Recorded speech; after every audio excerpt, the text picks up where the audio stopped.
You're listening to W.C.C.U. Radio, Q&A, Coastal Carolina University student radio station.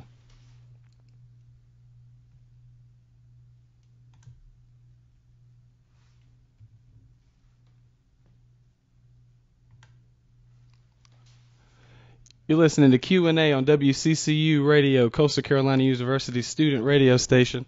I want to thank everybody for tuning in and listening today. You're listening to the Mr. Addison Taylor, the A in Q&A. And this is W.C.C.U. Radio. I want to thank everybody for downloading and clicking on that app.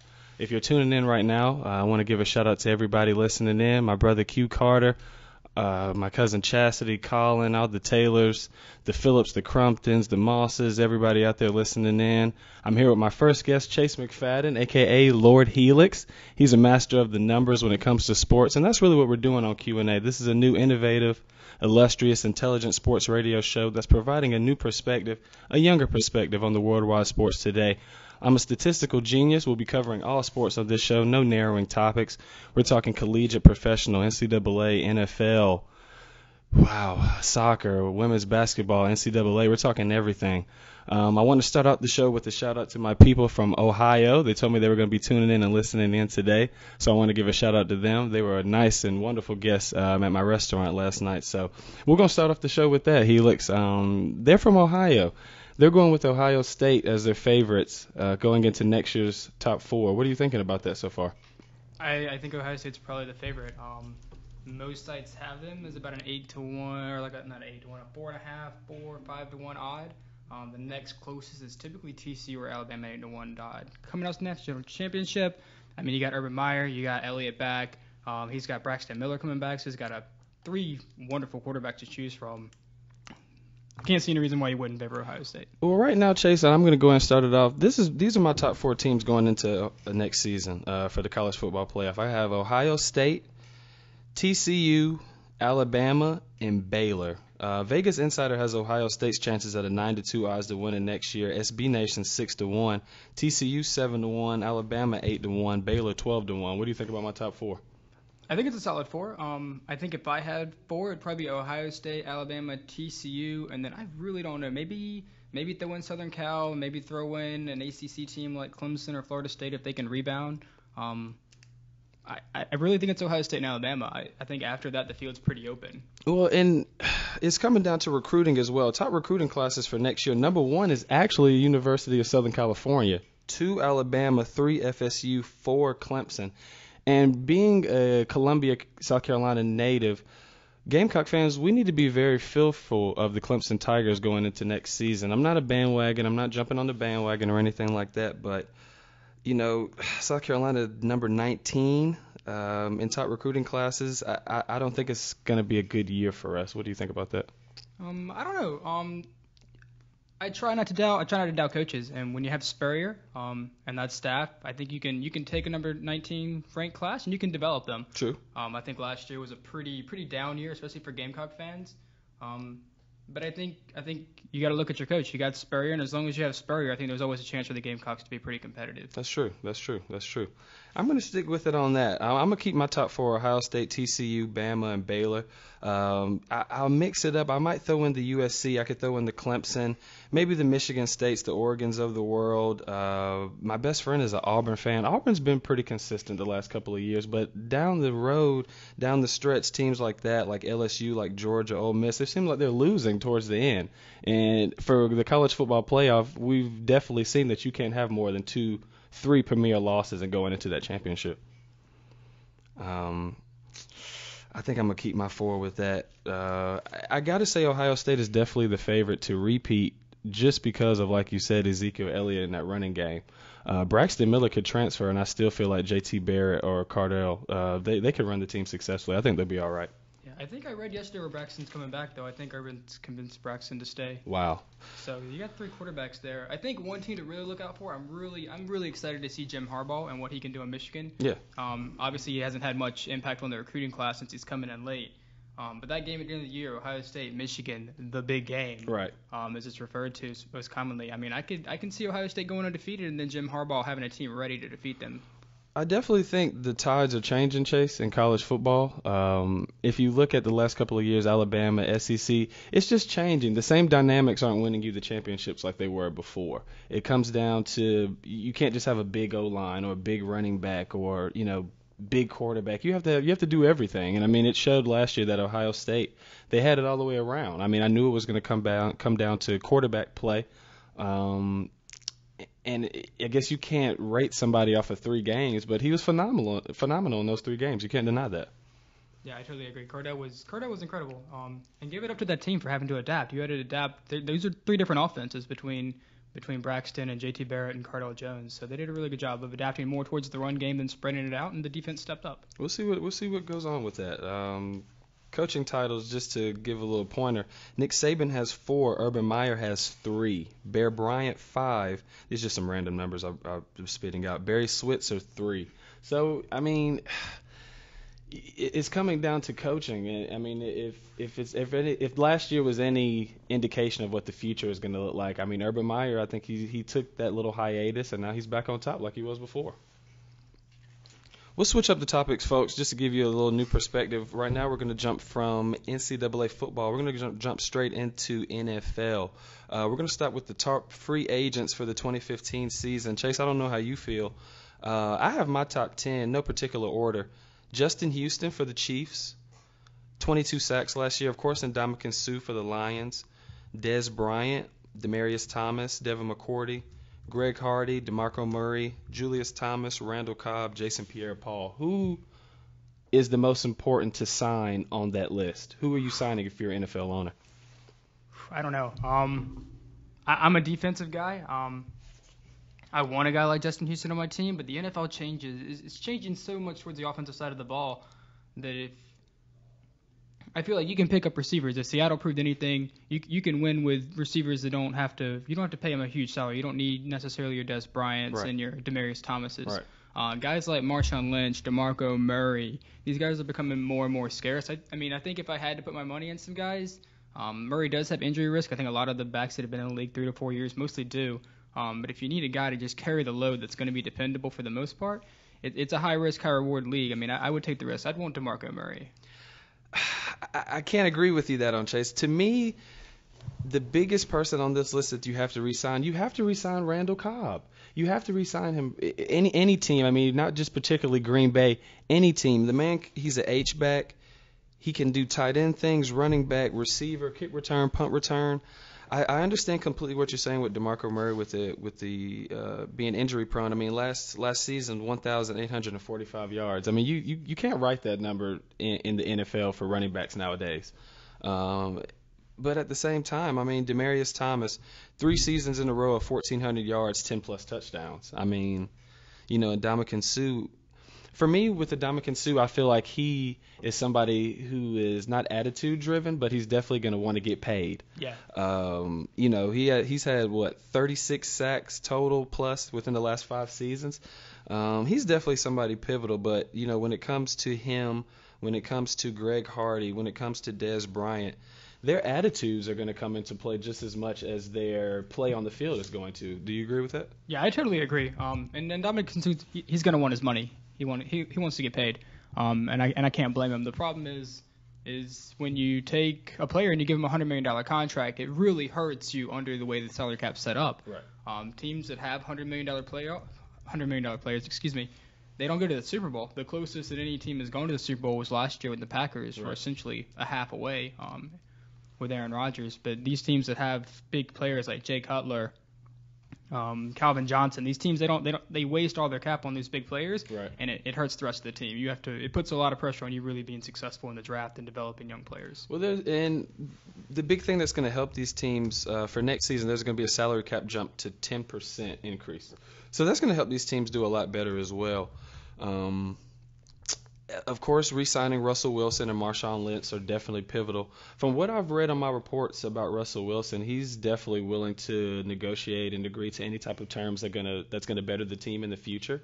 I've heard that they want to sign Marshawn Lynch, but he is thinking about retiring or ending his career, right now, which is maybe seeming kind of premature. But just putting myself in his shoes, he's won the title. If you look at the last couple of years in the running back position, Chase, I mean, really, it's been a decline, and really, it's just Marshawn, if you really think about it. I mean, Adrian Peterson, with his legal situations, has declined. We know about the Ray Rice incident. We know about Adrian Foster's injuries. I mean, to me, he's been in a class of his own for the past couple of years. So you kind of have to respect whatever decision he wants to make. I mean, what do you think about that? Do you think that he should consider retiring? Do you think that's a stupid move? Or what do you feel about that? As far as Lynch is concerned, I don't think anyone really knows what he's thinking except for Lynch. Maybe some family and close friends. Right. John Snyder's kind of taken it from a position of we want Lynch back. If Lynch wants to come back, we'll bring him back. We'll work the numbers out. They worked the numbers out last year when he held out. I'm not sure exactly what you're thinking if you're Lynch. I mean, if you're worn out, if you're tired of the media, if that has any effect. There were a lot of halfbacks that went out on top. Barry Sanders, Jim Brown. These guys left in the prime of their career, so I don't think anyone's going to hold it against Lynch.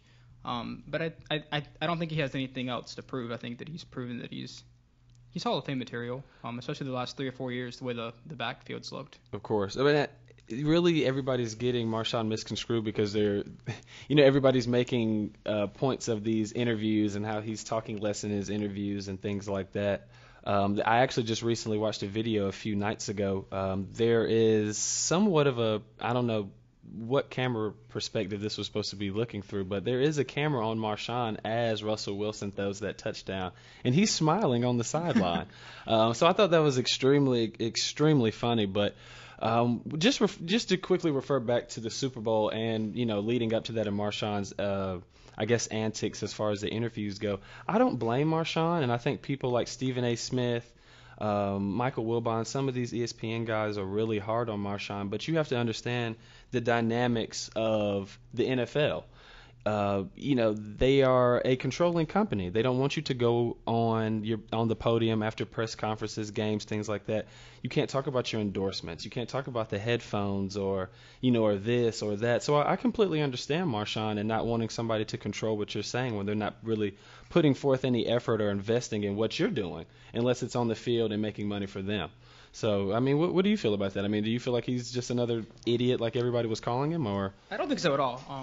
I think for whatever reason the Seattle Seahawks have a whole group of players like Doug Baldwin and Sherman and Lynch that are really kind of doing everyone a justice that's outside of the sports world and showing the double standards of the NFL. Like Marshawn getting fined for the crotch grab by the NFL, and then the next day the NFL is selling pictures of it online to make a profit. It's all about the NFL doing what's best for it, but they're really they're hurting their own image by using double standards and being reactive and not proactive to social issues as well. It's really difficult for the players because you're trying to make money, you're trying to play. The NFL wants you to have set days where you have to do interviews, you have to do the Super Bowl media stuff. And even if players have stuff like social anxiety, like that's difficult from a personal standpoint, but now you're legally contracted to do things that people such as Roger Goodell don't have to do. Right. And last year opened up my eyes, and I hope it opened up the viewers' eyes and those that are fans of all types of sporting, especially the National Football League. Last year really had me bewildered with, just all the topics as far as, I know a lot of things happen as far as domestic violence. I don't condone any acts of that nature whatsoever. But the NFL also has to do a better job. I mean, look at the Greg Hardy case, who is one of the former players for my favorite team, the Carolina Panthers. Go Panthers. But he wasn't found guilty of any of the charges, but he missed, a good chunk of the season, which he was paid for. But I think the NFL, last season, they really have to do a better job of containing situations like that. And even if situations like that get leaked or things happen, which they always will, you can't always predict what somebody's going to do, things like that. But you have to have the rules and the guidelines set up in place and intact, that when situations like that happen, there's a crisis management plan put into play. They were running around with chickens with their head cut off. They had no idea what was going on. So that's something that definitely needs to be increased and made aware of for next season. Just to switch up the topics too, we're gonna keep it on the NFL. I want to ask you this. Who are your favorites for next season? A lot of people are saying Pat's repeat, things like that, but I mean, honestly, Helix, my top 4 right now, and I guess, I mean, if you want to really kind of mix and mingle with some of the teams. But I still have the Pats. I still have the Seahawks. I have the Packers there as well. That fourth spot, I want to give to an AFC team, but I'm not 100% sure. I'm not sold on the Broncos. I don't think the Broncos nor the Colts should have been there last year. Both of those games were very disappointing to me. I would have really preferred to see New England and Baltimore. I think that would have been a way better game. I think Baltimore was playing better football. They just, it just came down to who they ended up playing in the playoffs. But what do you have for that? What are the numbers on that, Chase? What do you think about that? Most of the odds have New England at 6-1 odds. They have Seattle at 6-1 or maybe 5.5 odds. So most of the Vegas numbers point back to those two teams being the favorites. It's so hard to tell. The last 13 years, the team that's been favored by Vegas, only one time have they actually won the Super Bowl, and that was in 2006 with the Colts, and that's Manning and Harrison, and that team was pretty much, they were just really consistent. Right. Top four, I'll probably put the Patriots there. I like Brady. I don't see Brady not making the playoffs. A lot depends on Revis, but as long as you have Brady, you're going to be fine. Right. The Seahawks should be there. It's really interesting to see what they're going to do in the draft. If Lynch comes back, that's a huge if. I think Bobby Wagner is almost prioritized over Lynch at this point. How Russell Wilson's deal looks out. But as long as they have Pete Carroll, Bill Belichick, they'll probably both be in the playoffs. I really like the Ravens. I like Joe Flacco. What they did with Forsett this year, they had them at like 33-1 odds. They after the Super Bowl, they're down to 20-1 odds now. I know the AFC North is really competitive, but the Steelers seem to be on somewhat of a decline. The Browns just can never figure it out. Right. The Bengals kind of went through a crisis after they lost their offensive coordinator last year. I really like the Ravens, and if I had to put another team in there from the NFC, I like the NFC South. Who it's going to be, I don't know. Is it going to be the Panthers again? Is it going to be the Falcons? Is it going to be the Saints? This division changes more dramatically on a yearly basis than any other division, but it's one of the most fun to watch as well. Of course. I've no bias on this show whatsoever. The Carolina Panthers are my favorite NFL team, but I know how, I don't even know what to call the NFC South. It's almost, just a pure disaster, really. Yeah. But, I think that we have the tools to come out of the NFC South. My best friend is a Saints fan, and I'm really highly, have high respect for Drew Brees and what they do. But, I know it's a yearly thing. Luck is always a part of it as well. But I think that we have the tools to come out of that division, man. I just don't think we're spending the money. We're not getting the free agents. We're not going after the hard free agents. We're staying right around the average for our salary cap. I know Charlotte's not the bigger market like Oakland and Philadelphia, who can go out and just get these high marquee players, but I feel like predominantly for them to do that, they're going to need a couple of more players, most definitely. Their current team now, even with the running back game, we're still 3 or 4 players behind, offense and defense. So I think it's going to take, not luck to get out of there, but we've seen that we can win the NFC South, but it just makes everything look bad when we take it to the next level and lose. You know what I mean? Yeah. Well, I think the defense is there for Carolina. I'm not sure what the solution is offensively. Kelvin Benjamin was a huge add. You still have Greg Olsen. Maybe try to fix something at running back, since there seems to be no consistency out of Williams and Stewart and C.C.U. along Mike Tolbert with injury problems. The Saints just need to find something offensively. I think they thought that maybe Nick Toon and these other guys were going to be the answer, trying to fill some kind of hybrid role with the loss of Darren Sproles. Then we go look over Atlanta. Steven Jackson not really panning out, keeps getting hurt. But if you look at this division, we're talking about the quarterbacks being Cam Newton, Matt Ryan, Drew Brees, and possibly James Winston. Like, that's a fun division of quarterbacks to watch. It is. And and with that being said, Chase, we can actually just jump into the draft. I like that point that you made. Who are you taking in the draft? Everybody has Winston. Everybody has Mariota. The guy out of USC. Who do you, if you have that number 1 overall pick, who are you taking? I really don't know if I'm the Bucs. I'm really personally not convinced that Mariota or Winston are the guys. I'm not sure if they're the type of players that can holster the quarterback position. If you need a franchise quarterback, I'm not sure either one of those two guys are the answer. It's hard to trade a number 1 pick. Most teams want 2-3 first-round picks and a guy back there. I heard some rumors flowing around that the Eagles might try to trade up. They might trade like 2 first-round picks and Nick Foles to get a shot at Marcus so he can be reunited with Chip Kelly. I really don't know. It's tough. It's tough. If you're Tampa Bay, I think signing Winston makes the most sense. He's in Florida State. I think it'll help them numbers-wise, revenue-wise. I just don't know if he's the actual football answer. We've just seen disasters with players like RG3s and Cam Newton. The new hybrid, it seems so fickle year in, year out with guys like Colin Kaepernick and these guys. But if you can find a guy like Russell Wilson that can do it both and stay protected and hit the reads when you need to, I'm just not convinced that either one of these two quarterbacks are those guys. Well, where I have to argue with you, Chase, is that I feel like Jameis Winston, I'm not comparing him in any way to Russell Wilson, but he is a game manager. You have to say that. You have to give him his props. He's a game manager. If I look at my career stats that I'm thinking about, Jameis Winston, 2014 stats, he's 305 for 467, 3,907 yards, 25 touchdowns, 18 interceptions. Not his best year, but if you look at his 2013 stats as a freshman, mind you, 257 for 384, almost a 67%, completion rating, 40 touchdowns, 10 interceptions. You just can't write that. You can't write those numbers. Look at Mariota's numbers this year: 42 touchdowns, 4 interceptions. 304 for 445. Chase, his completion rating was 68.3. Almost 4,500 yards. Excuse me. To me, you have to draft Winston just because he is a winner. Yeah, the only thing that kind of gets to me is the correlation between college football and the NFL. It just hasn't really been working. Going back even a decade, looking at Heisman winners at quarterback, you have 2004 Matt Leinart, 2006 Troy Smith, 2007 Tim Tebow, 2008 Sam Bradford, 2010 Cam Newton, RG3 the next year, then Johnny Football, and then possibly James Winston won it, and then Mariota won it. Granted, we'll say that Johnny Football still has time to figure it out. Winston and Mariota haven't had a chance to prove themselves yet. Cam Newton is debatable, and RG3, this is probably his year to turn it around. But 2008 backwards, Bradford, Tebow, Smith, Leinart, even Jason White, 2003.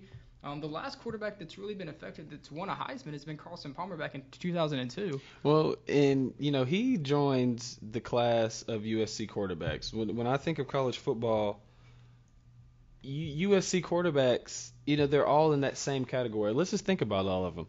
Like you said, Mark Sanchez, Matt Leinart, Carson Palmer. I'm not dissing those guys whatsoever, but, it just comes to a time where, you have to be comfortable with your draft pick. Remember when the Lions were taking those receivers like every year, and we were like, what? And it finally worked with Calvin Johnson. Yeah. Something's got to change. Right now, looking at the board, the Leonard Williams kid is who I was talking about at a USC, the defensive tackle. I really think that he could be something to work with. Well, looking at the possible, I think what I need to do, we need to look at the draft order. I know it's definitely going to be Bucks. It's actually a couple of high-powered teams who I think are just missing just a few pieces, are in that top 20 to 25 first-round pick draft look. So, honestly, if it's me, you're definitely taking Winston first. But if you feel like you need to take a defensive player, that might be what you need to do. We have Tampa Bay at 1, Tennessee at 2, Jacksonville 3, Oakland 4, Washington 5, Jets 6, Chicago 7, Atlanta 8, Giants 9, Rams 10. So, the Saints have a 13th pick. There's some teams up here with some good draft picks. 49ers 15. Houston Texans 16th. So, there's definitely room for improvement, but, the right prospect also has to be picked. So, are you taking a defensive player first, or, are you falling victim to the Mario Williams of the world? I don't want a situation like that to happen again, but, just looking at Mel Kiper's drafts, and, he has so many of those throughout the year, but, he's really sold on Jameis Winston being the number 1 overall pick.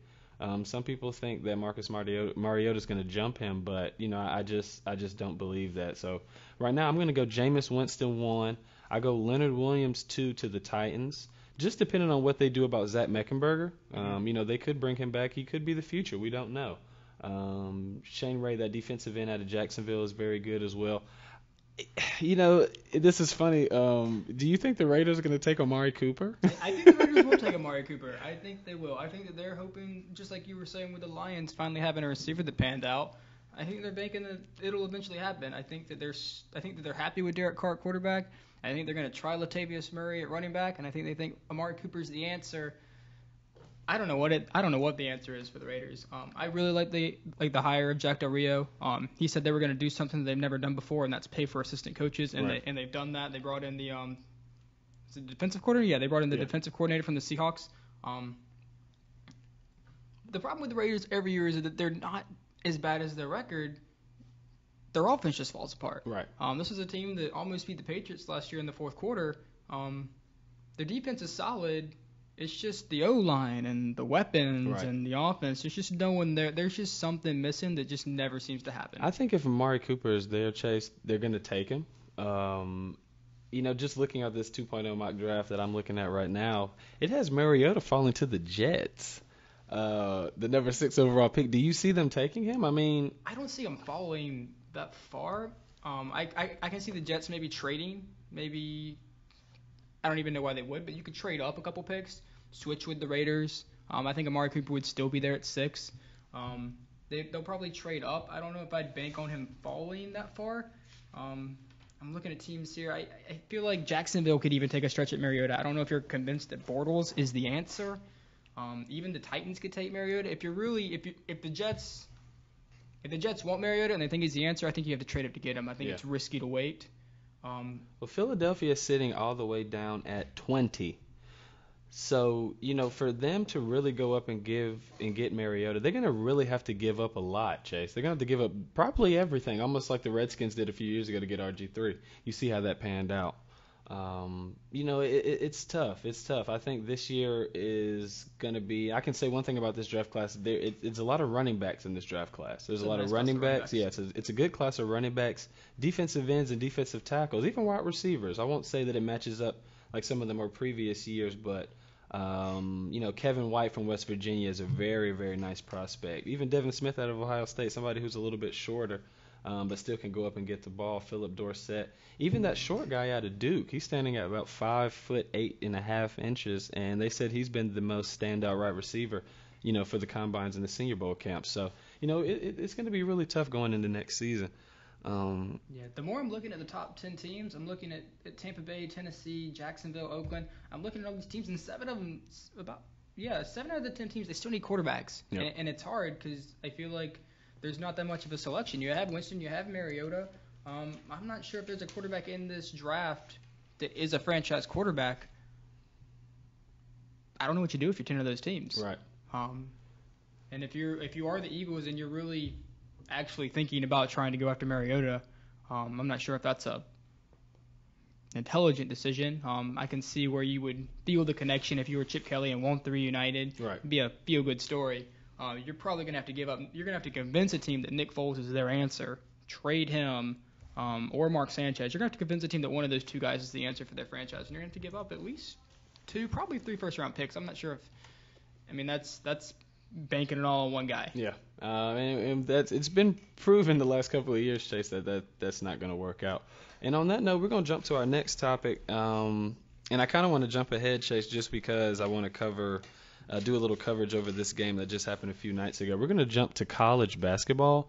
And like I said, folks, we're covering all sports on this show. We're covering all sports on Q&A. So we're going to start with women's college basketball, Chase. And I'm going to talk about my number 1 South Carolina Gamecocks going against UConn. And I want to tell all of my fellow Gamecocks out there, being an Irmo High School graduate, shout out to Yellow Jackets, we got very overhyped on this game. When I got on Facebook a couple of days ago, it's beat UConn, and they're putting UConn girls' faces on just other people's bodies and doing things like that. We were very hyped and overly excited for this game, and I just want to let everybody know, I am a diehard Gamecock fan. When it comes to specific sports, and you have to really sit back and think about who we're playing in a situation like this. I knew going into the game, I said, Chase, we're either going to lose by 10, 20, or 30. 30 means that we're really bad. if we would have lost by 10, we're really good. We can compete with the best. Okay, we lost, what? Was it 67-82, something like that was the final score? I can't really think off the top of my head. I'll have to pull it up. Honestly, I feel like that was a good statement game for us, but at the same time, you have to realize we're dealing with the UConn Huskies here. Multiple titles. It seems like every year they're always in the running. But, what I can say, about Dawn Staley and what she's done with that program, where she's done a phenomenal job. They've definitely been on the uprise, the last 5 seasons. They've definitely cast a shadow over that men's basketball team. They're just atrocious. I don't know what's going on with Frank Martin down there, but, we have a really good team, and I think going into the future, why we have to be optimistic is when you think about women's college basketball, and I am a viewer of it, it's really been a decline, just like in every other sport the last couple of years. UConn has remained consistent. Tennessee has fallen off. Remember, Tennessee was pretty much the only one up there with UConn for a few years. They've fallen off. Notre Dame is up there. To me, it's really maybe 3 or 4 schools. You have UConn, you have us, University of South Carolina, Baylor, and Notre Dame. I mean, what do you feel about that? What do you think about the game? I think it's about the same. I'm not sure what the pool of or what the actual draw is in women's basketball. I'm not sure what the pool is. It's not exactly my field of expertise, but I agree. I think it's UConn, it's Baylor, it's Notre Dame. Texas A&M was there a couple years ago. Yeah. South Carolina has thrown themselves into the picture the last couple years. Of course. It seems to be the same 5 or 6 teams, whether that's coaching making that much of a difference or whether the pool is just that small and those 40 quality girls every year are going to the same schools. They are. I'm not really sure. It would be nice to see a little diversity, but I think when you get into niche sports like that in colleges, it almost tends to be like that. Even more like I'm thinking specifically in my head about lacrosse. I'm like, it's Duke, it's Johns Hopkins, it's Virginia. It's the same 6 teams every year. Well, just like it is, I mean, even we're talking about college hockey. I mean, you see the Boston colleges, I mean, it's the same teams every year, but I just wanted to make that statement for my women's college basketball, my Gamecock fans out there. There definitely is hope for the future, but, next time we go into matchup games like that, we got to be a little bit more realistic. We're dealing with the UConn Huskies, Gino here. I'm not saying Gino versus Staley, who's the better coach, but when it comes down to titles, you just can't compete with Gino and UConn. So, and you're playing in UConn. Right. You're traveling to UConn. I think if it's at a neutral location, you might have a little bit of a different. They lost by 25, but still you're in UConn. I think if that game's in Columbia, if it's in Columbia, it's different. It's closer. Yeah, it's definitely different. And I think if you're still South Carolina, even not looking forward to next year, I mean, this is your year. Right. Look forward to this year. Towards the end of the season. Yeah, I mean, once you get into the playoffs, anything happens. Right. I was gonna say we can be hopeful, and I see what you're looking up there. UConn is also shown that they can fall when it comes down to the end. They can be beat. So, for the USC fans out there, definitely be happy and hopeful for this season. I think this has definitely begun I'm not going to talk dynasty or things like that, but it's definitely started something positive going into the next couple of seasons.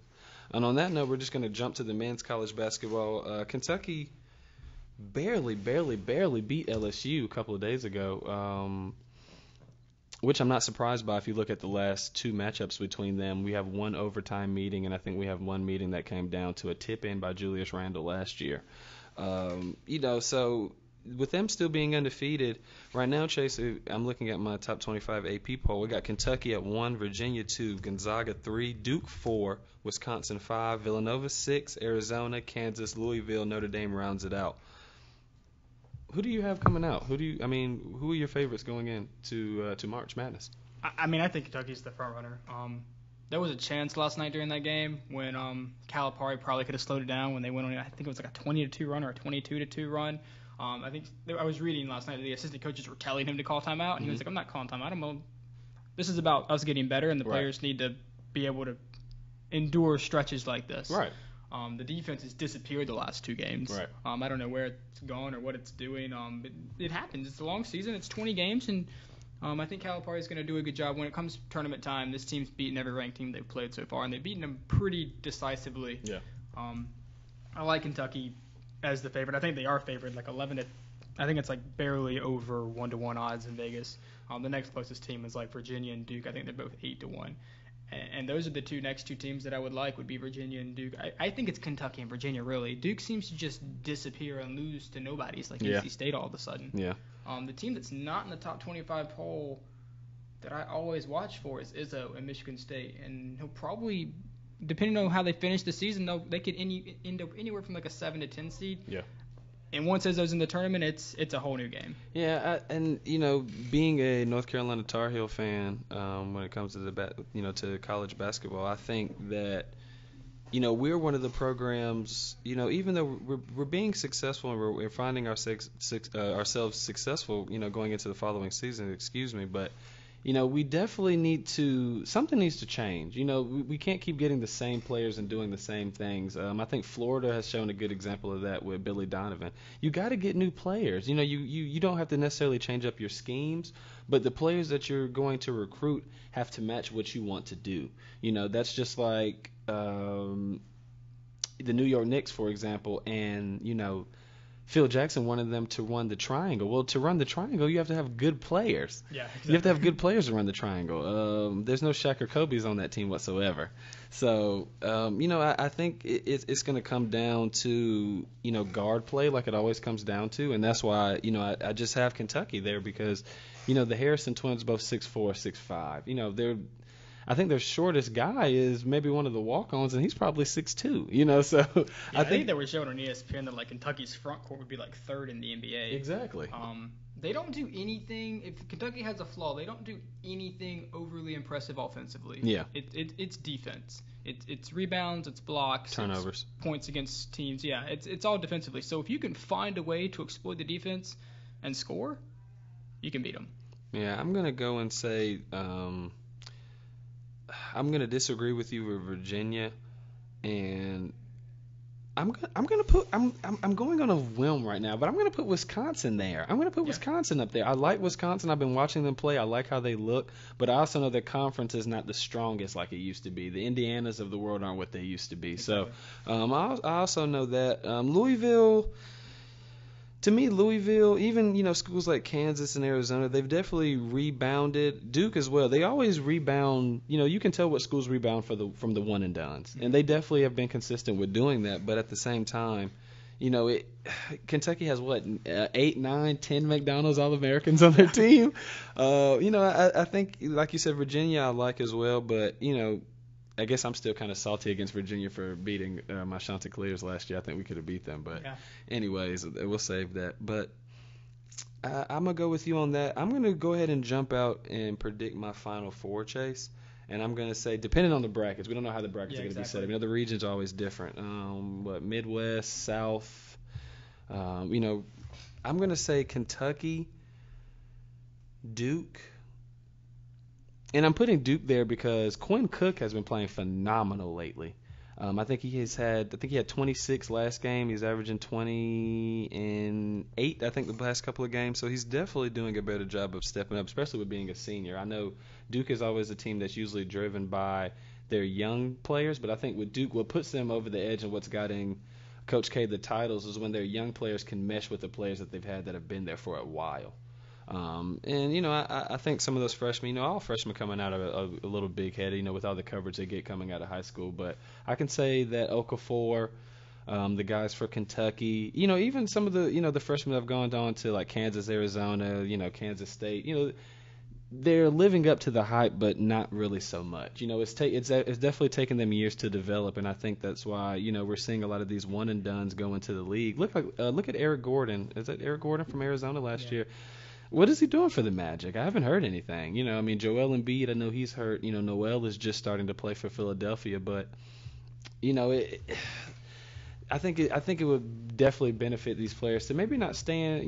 I understand going to get your money and take care of your family and things like that, but if your game is not there, don't throw yourself in the draft and then end up playing overseas. Maybe you might need to stay 2 or 3 years in college. Of course, it's going to further your education and give you more will to graduate, get your degree, and be successful off the court.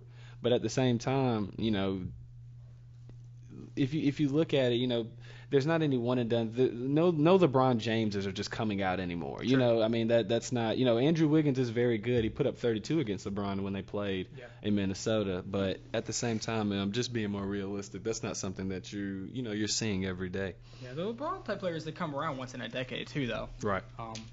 I'm looking at a fake bracket, not a fake bracket. I'm looking at a predicted bracket. It has Arizona at 1 seed, Wisconsin at 1 seed, Duke and Kentucky at 1 seeds. No. I can see Gonzaga staying true to that, but I don't see Virginia. Well, and only because Duke and Virginia can't both be the number 1 seed. I mean, because they're going to end up having to play each other a couple times. Somebody's going to be taken out, but the Villanovas. A lot of teams that I was interested in big on, Chase. I guess I've watched them play. I guess when I'm being, talking about that, I'm being more specifically talking about like the teams like Iowa State, teams like that. Texas. I was big on them, even West Virginia, but they've kind of fallen along lately. But with the playoff bracket, for March Madness, they could get in at a 10 or 11 or a 12 seed, and still do damage. I mean, look at the Butler teams from a couple of years ago, things like that. So look at Butler this year. Right. Exactly. I mean, Gordon Hayward dropped, I think, 32 the other night. So they can ball. Those guys can ball. On that note, we're going to go ahead and transfer it over. We're going to keep it on the court. We're going to keep it on the court right now, folks. And I also want to say I appreciate everybody tuning in and listening. Just in case you didn't know, you're listening to Q&A on W.C.C.U. Radio, Coastal Carolina University student radio station. Thank you. We're going to keep it on the court, and we're going to stick with the top NBA teams right now. I've been really doing a lot of looking at the past couple of games I've been coming on, and I've been covering them, Chase, and I'm really liking what the Cavaliers are doing. Winning the last, 13 out of 15. 13 out of 14. 13 out of 14, thank you. To me, I'm going to go with my top 5, and I'm going to see what you say, but I'm going to start it off with this. I'm going to go, no particular order, of course. Memphis Grizzlies, who with that addition of Jeff Green, they look unstoppable. People are leaving out the Atlanta Hawks. Just because, and I feel what people are saying, can they beat people in a 7-game series, things like that. But their coaching staff is from the Spurs. They're running a similar offense. They're getting a lot of, point productivity from their whole starting 5, including their bench as well. They have one of the best 3-point shooters to ever live, Kyle Korver. Horford is somebody who I really like when it comes to like developing and going from college to NBA, because he's somebody who went to Florida, he won the title, he got better, and he's gotten better gradually, throughout the years, and finally Atlanta is, on the map and doing what they're doing. 3, I'm gonna go Golden State, just because best backcourt in the country right now, if you agree with that, in Seth Curry, Klay Thompson. They're averaging, I think, they're shooting maybe 20, 25 threes a game or something like that. So you can't beat that. Cleveland, like I said, of course. That 5th spot, Chase, I'm open to so many teams going right there. I'm just going to shoot some teams at you and see what you think. Possibly San Antonio, Houston, Dallas, Chicago, Washington, Portland. Those are my teams that are still kind of in the hunt, and I feel like they're maybe not so many players away, but when it comes to scheming and concepts in the NBA, you have to be able to do what you do best with the 5 players that you have. For me, with the Rockets, it comes down to Golden State as well. In the playoffs, it's about low post play. It's about gritty play. It's about getting to the line, hitting your free throws, winning the offensive board game, things like that. Golden State, I can't have faith in Andrew Bogut and David Lee, Chase. I just can't. I feel like when you look at the past couple of years, like Charles Barkley says, he doesn't trust a jump shooting team, and I really don't either, because it's been proven that it's harder for them to win when it comes down to the nitty gritty. It's just hard to stay consistent. You Right. get cold, you get cold. You get hot, you're hot. Right, and I think there's been a drastic change within the last couple of weeks with Cleveland doing better. It seems like Chicago and Washington are kind of on a decline. Portland with some injuries. I know Dwight Howard is injured. Dallas, Rajon Rondo is injured. With San Antonio, I always want to put them there, just like I always want to put the Patriots and Belichick there, because, when it comes down to head coaches, Popovich is in a league of his own. Yeah. I just think finally, and I know people have been saying this for the past couple of years, but I think finally the old bug is hitting them. I think finally that the age factor is really getting to them, and, Tim Duncan might still be putting up the numbers, 30 minutes, things like that, like he was putting up before. But I think when it comes down to that 7-game series, after the All-Star break, we're going to see who really turns up and who doesn't. What do you feel about that, Chase? I mean, who are your top 5 teams? Who you agree with? Who don't you agree with my choices? It's got the Hawks right now as the number 1 ranked team. I'm one of the skeptics. I don't know if the Hawks can win in a series of 7. Okay. I don't know if they can go up and they can beat a team like Cleveland and Golden State. And Memphis. I think those are probably my top 3: Golden State, Memphis, Cleveland. Mm-hmm. If Love and Irving and LeBron can, I don't even know if like all the chemistry media stuff is actually real, or if they're just kind of, I don't know what the Love situation's been the last couple of days. It seems weird, but it's working on the court. So those are probably my top 3. I don't know about San Antonio. I really like Toronto. They just kind of coming out of nowhere. Yeah. I'm looking at teams. I like the Trailblazers, but they're a little banged up. Aldridge is supposed to be out, and then he's not out. Team that I'm looking down here that you forgot to mention, the Thunder. And as long as you have Durant, slow start, but once they're putting that team back together, and I think they're probably going to come out of the All-Star break and really they're going to look something. really good. John Wall and the Wizards are up and down. I feel like they're a matchup kind of based team almost. Right. I don't know what's going on with the Clippers. If I had to say two more The Clippers teams to me, there, Chase, are. I watched them play the Cavaliers the other night, and ended up getting close. I think the Cavs only won by like 10 or 15. I put the bench in, but the Clippers look really bad to me. I'm really worried about them. Yeah. I'm a big, huge Chris Paul fan. I'm a Blake Griffin fan. I'm even a DeAndre Jordan fan. But one of their pieces has to be moved. It's not working. I don't know if it's because, I don't know low post scoring. I know Blake Griffin has become sort of a kind of 10 to 12 jump shot kind of guy. I know he's a really good passer out of the top of the block, but I don't know. What do you think is the problem with them? I know they have J.J. Redick, they have Jamal Crawford, they have the scoring. I don't know if it's on the defensive end where they're lacking, but to me, their half-court offense is just, I can't even look at it. I don't understand what the concept. I don't know what they're doing. It just seems like a lot of pick and roll, pick and pop. Let Chris Paul try to, I guess, kind of pierce the lane if he can and lob the ball up, throw the ball up, Yeah. and that's just not going to work consistently. Against these other, 30 teams in the league, whatever, what have you. Yeah, still has their 3rd in points overall, their 3rd in assists. I think the number that's most shocking to me is 24th in rebounds. You're 24th in rebounds, and you have Blake Griffin and DeAndre Jordan. Yeah. I don't know. For whatever reason, it's not working. They definitely have the outside scoring. Redick, Crawford, Chris Paul. Chris Paul just is a game manager. He doesn't have to put up 20 points a night. He can just manage to the rest of his weapons. Yep. I think the team's there. I'm not sure if it's a chemistry issue or a coaching issue. Maybe they'll turn around after the All-Star break. Who knows? And still they're sliding right now, though. Right. Some free agents. I guess really predominantly Ray Allen still, have some open spots to go to. He said he will decide after the All-Star break. Right now, he said his top teams are the Cleveland Cavaliers, Golden State Warriors, and the Los Angeles Clippers. I don't really see him fitting in with Golden State or the Clippers. I think Cleveland works. He's played with LeBron before. I think that's an excellent fit for Ray Allen. He wants to come back and he wants to win a championship, go to Cleveland. Well, and if you look at the way the Cavs are set up, LeBron is still the best player in the league today. And I hate when people try to argue that strictly off, I guess, an offensive, minded concept. Like, of course we know that Kevin Durant is just phenomenal. He's the easy money sniper, like he calls himself. He can literally do whatever he wants to on the floor. Could go down, and right now I could almost call him the best scorer that's ever lived. He can. I guess it's kind of not outright put him in that category, give him the title just yet, but he's definitely up there. But if you look at LeBron, his overall game, he brings the ball up the court. It's hard to play with him, but it's phenomenal what he could do. He could shoot, he can dribble the ball up the court. When I watched the Clippers game, he was guarding Blake Griffin. Yeah. Kevin Durant doesn't guard Blake Griffin. He doesn't guard LaMarcus Aldridge or these big time players or these post players, 3, 4s, and 5s for the other team. He just doesn't do it. So I totally understand what you're saying with Ray Allen going to Cleveland, because when you look at Cleveland, LeBron can do whatever he wants to do. Kyrie can do whatever he wants to do with the ball. That kid is really phenomenal.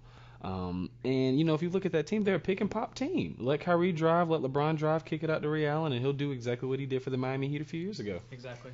Yeah, I think when I don't like to do the conversation of who's the best player of all time, just because eras and dynamics and the way Right. the game's changed, Right. the way the game's played has changed. But when you talk about who he's compared to, the Michael Jordans, the Kobe Bryants, the Kevin Durant's, when you talk about any of those three guys, you never talk about defense. Right. And when you talk about LeBron, you talk about defense, somewhat. Right. His role can change. He can play point. He can play power forward almost. Right. He's the best overall player in the league right now. Of all Right. time, I don't like to do those conversations necessarily. But yeah, he changes the team. There's a reason why Cleveland wanted him. There's a reason why Miami wanted him. There's a reason why a whole lot of teams wanted him. Right. I mean, and really, if you go look at the dynamic, I think what's going to be the missing piece for them, or not the missing piece, but what's going to take them over the edge is Kevin Love, Chase. Mm-hmm. It's going to have to be the play by Kevin Love, because Kevin Love is going to have to be where Chris Bosh was to the Miami Heat a few years ago. He's going to have to be not that role guy. I think too many times we're quick to label things just as a society as a whole. We want to label things and put titles on things and things like that. But, if you look at the dynamics of the league now, all teams are trying to put together this two, this three, this big three, this big four, of maybe not all-stars, but just, the best players for their position. I mean, if you look at it, Kevin Love has been one of the best power forwards in the league the last couple of years, points-wise. He's not used to winning. That's the one thing. But I don't know if you read about LeBron supposedly calling him out on Twitter, saying he needs to be more focused on fitting in and not fitting out and things like that. And, everybody's making a big deal out of it. Is Kevin Love weak? Is he weak-minded? Things like that. But, I just think he's just not used to any of this. He's not used to winning. He's not used to being a part or even collaborating with players who can actually play. I mean, Ricky Rubio, I think, is really good. I think he's going to be a really good point guard. He's a great assist man. But, we're dealing with, LeBron James, Mozgov, Kyrie Irving. Even J.R. Smith. J.R. Smith and Shumpert haven't even come into their roles yet. I think this team is very scary going into the future, Chase, because right now they're still disorganized. They still don't really know their true identity. Kevin Love, I think he's just kind of perplexed at the idea of being in this position. I think, not saying he's fearful or he's scared, but he's just not used to it. It's just a different environment for him. Right. And if you remember Miami when we had the big three, Mm-hmm. I remember the year they won the title, they started out slow, and Right. then it was probably the last 20 or 30 games of the year where they just put it together, Right. blew away, and walked to the playoffs, and it was over. I can definitely see this team doing that. J.R. Smith is one of my favorite kind of like sixth man guys. Yeah. And if you bring in Ray Allen and work them both at guard, I think Ray Allen's an awesome addition. But even if they don't get him, this team's going to be fine. Yeah, I think they'll be okay. And especially with how weak the East is, Yeah, exactly. they're gonna be a top 4 seed, regardless. So, I honestly think, with the way the league is looking, they have nothing to worry about because, just for our generation, and that's really what the main point of the show is about, just covering all sports and doing some of the cliche things that I guess other radio stations, ESPN, things like that do, but it's from a younger perspective. It's from a perspective of mine that's from a younger generation, and we look at the game differently. We look at players differently. We grew up in more of a time of looking better than playing better, very flashy, the Chad Johnsons of the world, things like that. So, I think definitely the league is changing, but if you look at the, how it's making up, Lakers, Knicks, Nets, Celtics. And I used to be a Celtics fan myself. I'm a big Kevin Garnett fan. I guess it's time for me to get a new player in because Kevin Garnett's kind of done. But it's interesting because I think going into the future, man, it's definitely going to be it's definitely a change in the league going on. Even if you look at a team that I've been watching a lot lately, I don't know if you've looked at. I know we talked about this before, but even the Suns, Chase, I like the game that the Suns play. I just think there are a few players behind. They don't have that that all-star. I guess Eric Bledsoe is their all-star, but I like what that team is doing. But I can say I'm pretty confident with that top 5: Memphis, Atlanta, Golden State, Cleveland, and between San Antonio, Rockets, Dallas, like you said, I can probably just stoke OKC over all of them because at the end of the day, you have a healthy Serge Ibaka. You have a healthy Kevin Durant, and you have a healthy Russell Westbrook. You can beat anybody, man. Those two guys alone are combining for like 70 points a game, something like that. So, I think that the Thunder would just fly up the rankings on the second half. Yeah. Um, It's going to be interesting. It's going to be very interesting. Just a few minutes left, folks. I really want to cover this topic because this is something that's just coming up today. I don't know if anybody watches the Little League World Series. I'm definitely a big fan of it, but the Little League World Series stripped the Chicago team of their title. And this is just Stephen Keener, Little League International President, talking about it. Several adults got together, essentially extended the boundaries of their chartered program to make residences of several players now eligible to participate in the Jackie Robinson West Little League program. I'm just going to stop it right there, Chase, because I want everybody to understand and realize that with all sports, it doesn't matter the level at all, Chase, from Little League to college to professional, high school. And I've learned this as I've gotten older and I've been covering sports and watching sports, my whole life, really. There's always a political and a business side that people are, I'm now feeling maybe like before, like maybe they didn't know, but now they're just kind of oblivious to it. They don't want to know that it's going on, but it's going on.